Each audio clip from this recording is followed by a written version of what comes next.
Hello दोस्तों, आपका स्वागत है आपके यूट्यूब चैनल क्विक ट्रिक वाला लर्न में। चलिए आज देखेंगे क्वाड्रेटिक इक्वेशन। क्वाड्रेटिक इक्वेशन एक ऐसा चैप्टर है जिससे लगभग सारे एग्जाम में पूछे जाते हैं, चाहे बैंकिंग हो, रेलवे हो, एसएससी हो, किसी भी एग्जाम में पूछे जाते हैं। तो चलिए क्वाड्रेटिक इक्वेशन का मैके करके देखते हैं। Standard form of quadratic equation, quadratic equation का जो फॉर्म होता है, जो रूप होता है, वो क्या होता है उसको हम देखते हैं। देखिए इसका मूल रूप होता है X square plus B X plus C बराबर जीरो। ये हो क्वाड्रेटिक इक्वेशन का मूल फॉर्म, मतलब इसी रूप से हम बचेंगे। क्वाड्रेटिक इक्वेशन की पहचान कैसे होती है? इसके घात से, इसकी पहचान होती है। क्वाड्रेटिक इक्वेशन इसका घात दो है, इसको द्विघात समीकरण कहते हैं। अगर 3 हो तो त्रिघात समीकरण कहते हैं। ठीक है, देखिए इसके मूल होते हैं, इसके 2-3 सॉल्यूशन होते हैं जो आपको ध्यान में रखना पड़ेगा। जैसे अगर दो लीनियर इक्वेशन दिया हो, a1x प्लस b1y c1 बराबर 0, a2x plus b2y plus c2 बराबर 0, तो इसके देखिए हल पूछे जाते हैं। कितने हल करते हैं? इसके देखिए एक हल, दो हल, अनंत हल, ये सब होते हैं। तो जैसे अगर केवल एक हल हो, इसी को अलग अलग नाम से भी जाना जाता है। एक हल हो, इसको अद्वितीय हल भी बोला जाएगा। आपको पूछ देगा और प्रतिच्छेदी हो तो कितने हल होंगे, तो इसके केवल एक हल होते हैं। इसको पहचानेंगे कैसे, इसका सोल्यूशन कैसे करेंगे? अगर दिया रहेगा क्वाड्रेटिक इक्वेशन इस तरह से दिया होगा, तो इसको x1 के कोफिशिएंट को देखना है, y के कोफिशिएंट को देखना है, इसी को लेना है, ध्यान में रखना है। तो जब केवल एक हल होगा तो a1 बराबर a2 not equal to b1 बराबर b2 के बराबर होगा। ये क्वाड्रेटिक इक्वेशन के एक हल होने के सिद्ध करता है। इसी से प्रूफ मिलेगा आपको। जब अनंत हल हो यानी संपाती हो, तो अनंत हल संपाती मतलब कहते हैं एक दूसरे के ऊपर होता है, एक दूसरे के ऊपर चढ़ जाता है, उसको कहते हैं संपाती हल। तो इसमें क्या होता है कि सब बराबर थे, a1 बराबर a2 बराबर b1 बराबर b2 बराबर c1 बराबर c2, ये सब एक दूसरे के बराबर होते हैं। संपाती इसको संगत भी बोलते हैं। ठीक है, जब कोई हल नहीं हो तो क्या होता है? जब कोई हल नहीं हो तो इसको समांतर भी बोला जा सकता है। जैसे कोई हल नहीं होगा, जैसे मान लीजिए एक दूसरे के समांतर, तो कोई प्रतिच्छेद करा नहीं, जिसका कोई हल होगा, इसका एक जगह प्रतिच्छेद करेगा तो इसको एक हल होगा। तो इसी तरह से इसका कोई हल नहीं होगा, तो ये होगा a1 बराबर a2 बराबर तो होगा b1 बराबर b2 का, but does not equal to c1 बराबर c2 के होगा। एक कहते कोई हल नहीं होने का मतलब यही होता है। ठीक है, होमोजेनियस सिस्टम ऑफ इक्वेशन देखिए a1x प्लस b1y बराबर 0 हो, a2x प्लस b2y बराबर 0 हो, तो इसका x बराबर y बराबर 0, सबका मान 0 के बराबर आ जाता है। ठीक है, तो इसका केवल एक हल होता है। इस पिछली बार तो आप जानते कि पिछली बार तो देखिए ही है, a1 बराबर a2 b1 बराबर b2 नहीं होता है जब कोई हल नहीं होता हो तो। ठीक है, जब केवल एक हल हो तो इसको a1 बराबर a2 does not equal to b1 बराबर b2, इसको लिख सकते हैं ऐसे। ठीक है, तो देखिए क्वाड्रेटिक इक्वेशन, जैसे अगर ये दिया हो क्वाड्रेटिक इक्वेशन, इसका हमको रूट्स निकालना हो तो क्या करते हैं? इसका एक फॉर्मूला होता है। देखिए minus B plus minus root under B square minus 4ac बट्टे 2a। ठीक है, देखिए इस बी स्क्वायर को डी के बराबर भी लिख सकते हैं, डी बराबर बी स्क्वायर माइनस 4ac होता है। ठीक है, इसको हम ऐसे भी लिख सकते हैं। अब इस एक्स को क्या क्या नाम हम दे सकते हैं? इसको देखिए, इसको हम लिख सकते हैं जीरो ऑफ क्वाड्रेटिक इक्वेशन, या रूट्स ऑफ क्वाड्रेटिक इक्वेशन, या सॉल्यूशन ऑफ क्वाड्रेटिक इक्वेशन। ठीक है, इसको ये नाम से दे सकते हैं। इस एक्स का मतलब ये होगा। अगर रूट्स निकालना हो क्वाड्रेटिक इक्वेशन का तो ये फॉर्मूला लगा के आप आराम से निकाल सकते हैं। ठीक है, चलिए अब रूट्स की प्रकृति होती है, उसके कुछ नेचर होते हैं। ठीक है, उसको देखते हैं। जैसे अगर ये समीकरण आप क्वाड्रेटिक इक्वेशन दिया हो, अगर इसका हमको रूट्स निकालना, सबसे पहले तो आपको डी बराबर फॉर्मूला आपको याद होना चाहिए, बी स्क्वायर माइनस 4ac होता है। ठीक है, अब इसके देखिए दो तीन कंडीशन होते हैं। जब डी का मान 0 के बराबर होता है, डी का मान 0 के बराबर होता है, इनका प्रत्येक मूल जो टोटल मूल x बराबर माइनस बी बटा 2a होता है। इसका मूल अलग अलग नहीं होता है, एक ही मूल होता है। जय को मूल निकलेगा वो सब माइनस बी बटा 2 के बराबर ही होगा।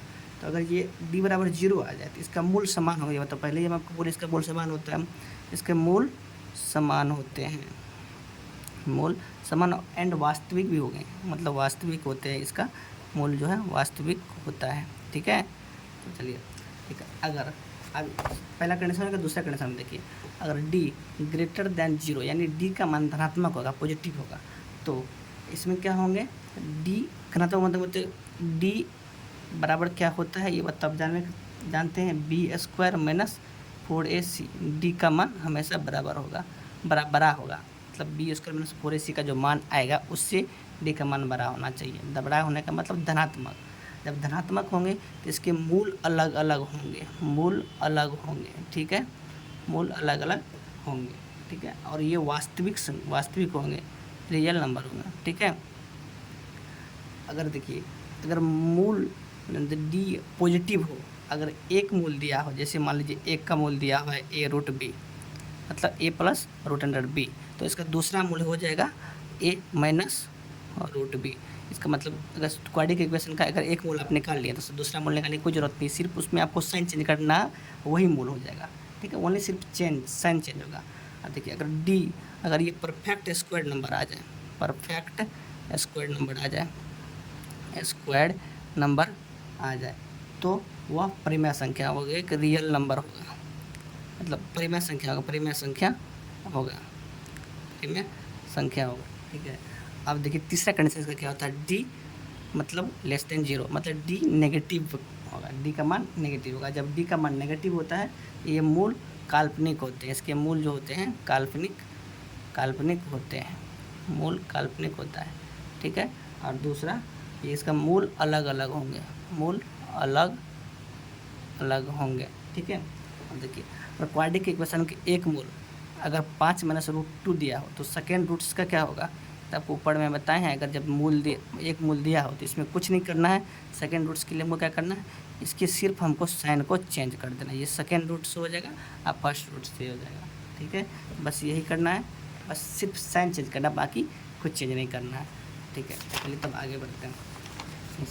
देखिए, क्वाड्रेटिक इक्वेशन लिखने के लिए आपको बोलेगा, जैसे अल्फा और बीटा क्वाड्रेटिक इक्वेशन के मतलब मूल दे देगा आपको, आप बोलेंगे क्वाड्रेटिक इक्वेशन लिखने के लिए, जैसे A square plus B X plus C है, तो इस क्वाड्रेटिक इक्वेशन लिखने का फॉर्मूला, इससे फॉर्मूला भी बना सकते हैं आप पहले आप ये जान लीजिए रूट का योगफल क्या होता है, मतलब सम ऑफ रूट्स मतलब रूट्स का योगफल, यानी अल्फा प्लस बीटा बराबर क्या होता है, इसका मतलब होता है माइनस बी बटे ए, यानी ये जो क्वाड्रेटिक इक्वेशन जो आपको दिया होगा उसका बी लेना, उसके साइन नेगेटिव लेना, उसके बटे में एक्स स्क्वायर का कोफिशिएंट लिखना है, ठीक है। अगर प्रोडक्ट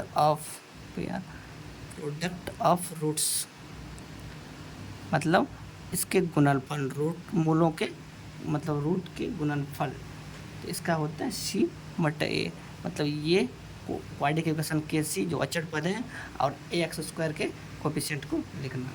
यदि मूलों का देखिए यही मतलब दिया हुआ नीचे, अगर मूलों का योगफल और मूलों का गुणनफल दिया हो, alpha plus beta into alpha minus beta दिया हो, तो क्वाड्रेटिक इक्वेशन का फॉर्म जो होता है, फॉर्म ऑफ क्वाड्रेटिक इक्वेशन हम देखेंगे, फॉर्म ऑफ क्वाड्रेटिक इक्वेशन, इसका ये क्वाड्रेटिक इक्वेशन इसका फॉर्मूला लिखने का, एक प्रोडक्ट और सम दिया हो तो क्वाड्रेटिक इक्वेशन हम इस तरह से लिखेंगे, X square minus sum of roots into X plus products of roots बराबर 0 लिखेंगे, ये होता है इसके फॉर्मूला, ठीक है, प्लस सी भी लिख देना है, इसमें सी बराबर 0 लिखना है, ठीक है। अब देखिए, ये हो गया आपको क्वाड्रेटिक इक्वेशन लिखने का तरीका, अगर क्वाड्रेटिक इक्वेशन के मूलों का गुणनफल और योगफल दिया हो तो, ठीक है। अब देखिए, A X square B X plus C, यानी क्वाड्रेटिक इक्वेशन के मूल एक दूसरे के व्युत्क्रम हो, कैसे व्युत्क्रम होंगे, कब व्युत्क्रम कैसे समझेंगे, जब इस ए का मान सी के बराबर आ जाए तो क्वाड्रेटिक इक्वेशन के मान 0 होते हैं।